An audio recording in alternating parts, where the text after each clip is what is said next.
Su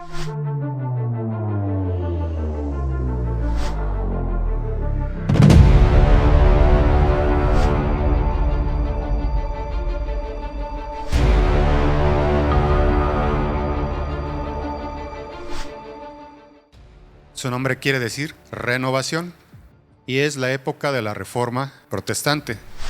Es un título apropiado para las iglesias protestantes que surgieron del largo y tenebroso periodo de opresión papal. Verá usted, se critica mucho la Reforma Protestante y a los reformadores, pero no cualquiera se atreve a enfrentar a un sistema como ellos lo hicieron. Entonces, la obra de la Reforma Protestante es una obra de Dios que está profetizada en esta iglesia y fue una obra que trajo luz en una era de tinieblas espirituales. A través de la Reforma Protestante nosotros podemos tener la Biblia traducida a nuestro lenguaje, porque en este periodo que se conoce como oscurantismo, Edad Media, solamente se podía leer la Biblia en latín y no cualquiera tenía acceso a ella, sino solamente los de oficio religioso. Entonces, ¿por qué se critica tanto a la obra de la Reforma? Porque dio un fuerte golpe a este sistema que tenía en yugo a la humanidad. Quienes lo critican realmente serán cristianos, serán gente que ama la palabra, o más bien son parte de este sistema que busca desprestigiar la obra de Dios. Si la Reforma Protestante no fuera importante, entonces ¿por qué Dios la pondría en profecía? Entonces hay que escuchar bien lo que se nos dice, porque muchos engañadores han salido por el mundo, dice la profecía. En la antigüedad, Sardis era una de las ciudades más prestigiosas del mundo. En el año 546 a.C. cayó en manos de Ciro, el persa, quien tomó la ciudad sin mayores esfuerzos porque sus puertas estaban abiertas y sin vigilancia. Los moradores de Sardis estaban distraídos con su riqueza y bienestar. Dios levanta una obra poderosa como la Reforma Protestante, pero de repente empieza a ser conquistada. Sus puertas están abiertas y sin vigilancia. Paulatinamente, las generaciones que siguieron a los reformadores protestantes se van alejando de la Biblia. Van dejando estas puertas abiertas y son conquistados nuevamente por la iglesia madre de donde salieron.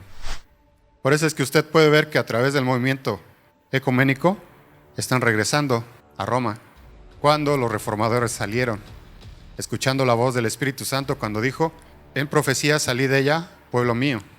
Lo que pasó en esta ciudad habla de lo que ha pasado lamentablemente con el protestantismo. Aquí hay algo que se conoce como las 5 solas del protestantismo, que comprenden el núcleo de la fe protestante. La primera es la doctrina de sola escritura. Solamente la escritura es la fuente de autoridad en materia de fe. Solamente la palabra de Dios tiene que ser nuestra guía, y en ella está revelada todo el consejo de Dios. No necesitamos fuentes externas para interpretarla, pero muchas veces se buscan fuentes externas, pensamientos de hombres. Una cosa es que a veces se utilice un comentario, pero ese comentario tiene que ajustarse a las escrituras. No, las escrituras se tienen que ajustar a mi comentario. La Biblia se interpreta por sí misma y la Biblia solamente tiene que ser la fuente de autoridad en materia de nuestra fe. La doctrina de solo fide es la creencia en que solo mediante la fe en Cristo el hombre recibe gratuitamente la salvación. Solamente mediante la fe en Cristo. ¿Por qué? Porque en ese tiempo se hacían obras de penitencia. Tenemos que entender que ellos vienen saliendo de un sistema y se les critica mucho porque ellos salen de este sistema. Pero ¿qué pasa con el apóstol Pablo? Él estaba en el sistema religioso judaico. Él era fariseo de fariseos. Entonces, si tomamos ese criterio, tendríamos que desechar el testimonio de Pablo, al igual que muchos desechan el testimonio de los reformadores. Pero como vienen saliendo de este sistema y lo conocen, dicen: no, la salvación no es por obras, es por fe, mediante Cristo. La doctrina de solo gracia es la creencia en la que la salvación es recibida de parte de Dios por el hombre de forma gratuita, sin que éste pueda merecerla o adquirirla por sus propias fuerzas. Tú no puedes hacer nada por ganar tu salvación. Dios ya proveyó un sacrificio, Jesús hizo una obra redentora, se te ofrece a ti como un don de Dios gratuitamente, pero tuvo un alto precio, que fue la muerte del Hijo unigénito de Dios. Por eso es que hay que valorar esta salvación. Dice Hebreos que tengamos temor y temblor de esta salvación, es decir, que la cuides, que no la tomes en poco lo que Dios ha hecho por ti y por mí. La doctrina de Solus Christus es la creencia en que solo hay un mediador capaz de redimir al hombre ante Dios y que este es Cristo, porque hay solo un mediador entre Dios y los hombres, Jesucristo hombre. En la doctrina de este sistema religioso, Dios está enojado contigo y conmigo, al igual que Jesús, porque matamos a su Hijo y porque a Él le crucificamos. Por eso necesitas en este sistema una corredentora, una comediadora que apacigüe la ira de venganza en contra de ti. Entonces ellos que dicen, no, Dios es bueno, Dios ya proveyó un sacrificio que es a través de su Hijo Jesucristo y no necesitamos ningún otro mediador. Soli Deo Gloria es la creencia en que solo a Dios se le puede dar gloria y adoración. El salmista lo expresa, no a nosotros, sino a tu nombre, gloria. No se le puede dar gloria al hombre, ni a nada que sea de la creación o algún producto creado por el hombre para venerarle o adorarle. Solamente a Dios, gloria. Si usted se pone a ver el mundo cristiano hoy, pone mucho la mirada en los hombres y casi caen en un asunto de veneración y adoración. Lamentable. Pero siempre hay gente que tiene su mirada en Cristo y tiene los ojos puestos en Jesús, el autor y consumador de la fe. Cuando estaba preparando este tema, yo iba a quitar esto de las ruinas, porque dije, bueno, al final de cuentas, pues, cada quien lo puede ver en internet. Pero vino a mí un pensamiento. De la obra tan poderosa que Dios hizo en el protestantismo, actualmente solamente quedan ruinas. Por eso queda en nosotros reavivar la obra que Dios hizo en ese tiempo. Es decir, ponderar la doctrina bíblica, que fue lo que hicieron los reformadores protestantes. Tenemos este evento histórico que cambiaría la historia del mundo religioso. Lutero va a clavar sus 95 tesis en la iglesia de Wittenberg. Y leamos el siguiente comentario. Lutero, uniéndose a las muchedumbres que iban a la iglesia, fijó en las puertas del templo un papel que contenía 95 proposiciones contra la doctrina de las indulgencias.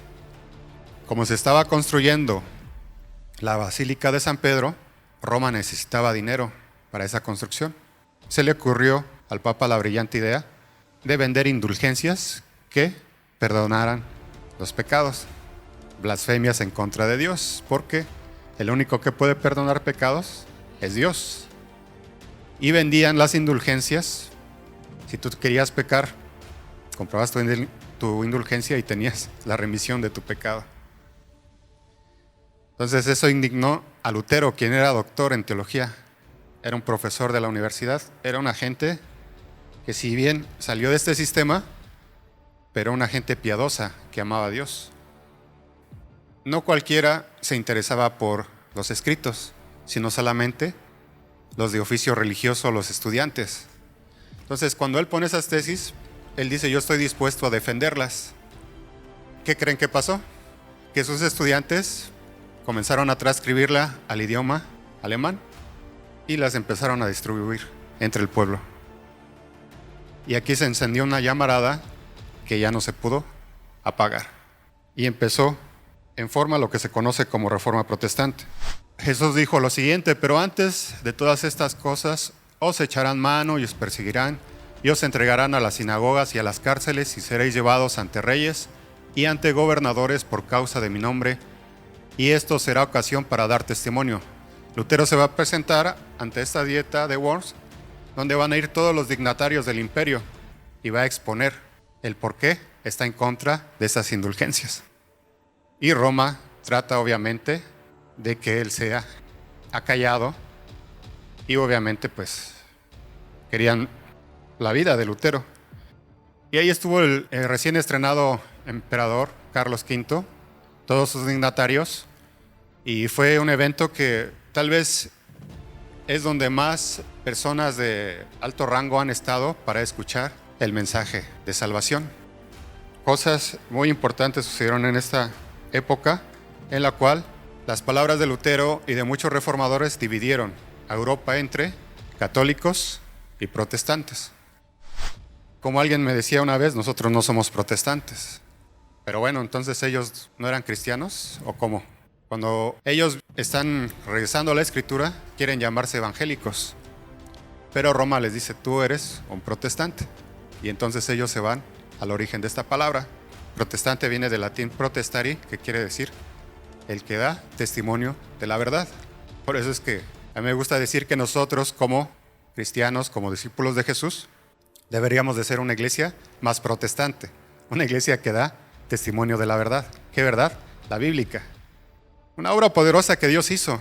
Queda en nosotros reavivar lo que ellos hicieron, porque es regresar a la palabra y oponerse a un sistema de error que no da salvación a los hombres, que usurpa el nombre de Cristo y que no deja ver la bondad del Dios Todopoderoso al ofrecer al hombre salvación, al ofrecer al hombre redención y perdón de sus pecados.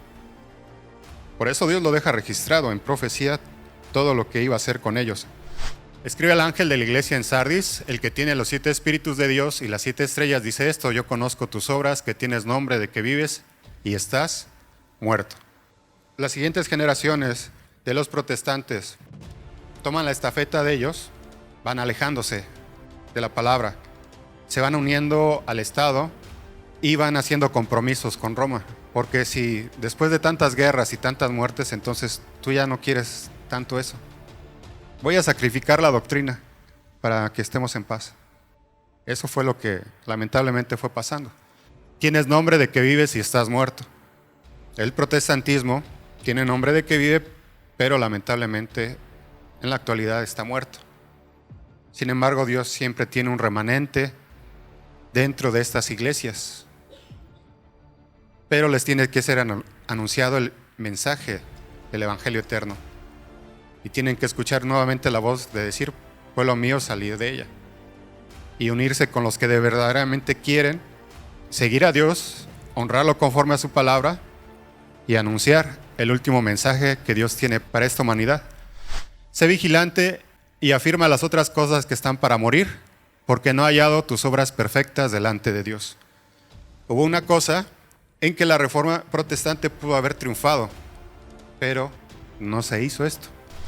En el Concilio de Trento, que es un concilio en el cual se dispone a destruir al protestantismo, se está discutiendo y muchos católicos están llegando a ver que necesitan unirse a la reforma porque ellos tienen razón.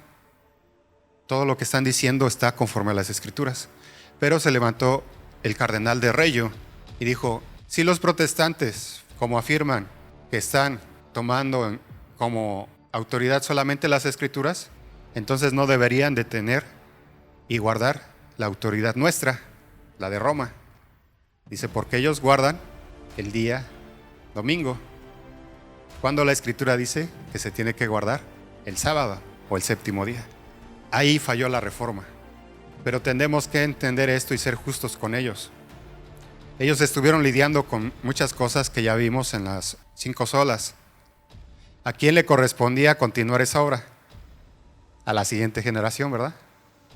Y después a la siguiente generación. ¿Pero qué cree? No lo hicieron.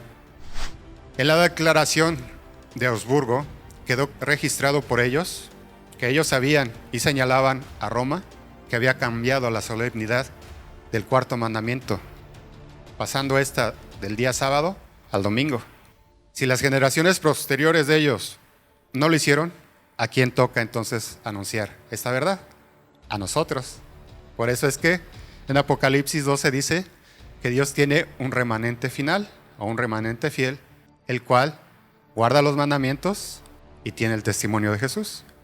Y luego dice que el testimonio de Jesús es el espíritu de profecía. ¿Y qué quiere decir esto? Interpretar correctamente las Escrituras y la profecía bíblica. ¿Para qué? Para dar testimonio de que este pueblo final está guardando los mandamientos, pero está dando una advertencia final a este mundo que agoniza. Tenemos un llamado importante y que Dios nos quiere hacer consciente de ello. Acuérdate pues de lo que has recibido y oído y guárdalo y arrepiéntete, pues si no velas vendré sobre ti como ladrón y no sabrás a qué hora vendré por ti. Y fue lo que pasó con Sardis. Vino Ciro, la conquistó. Y es lo que pasó con el protestantismo. Se descuidó, no veló.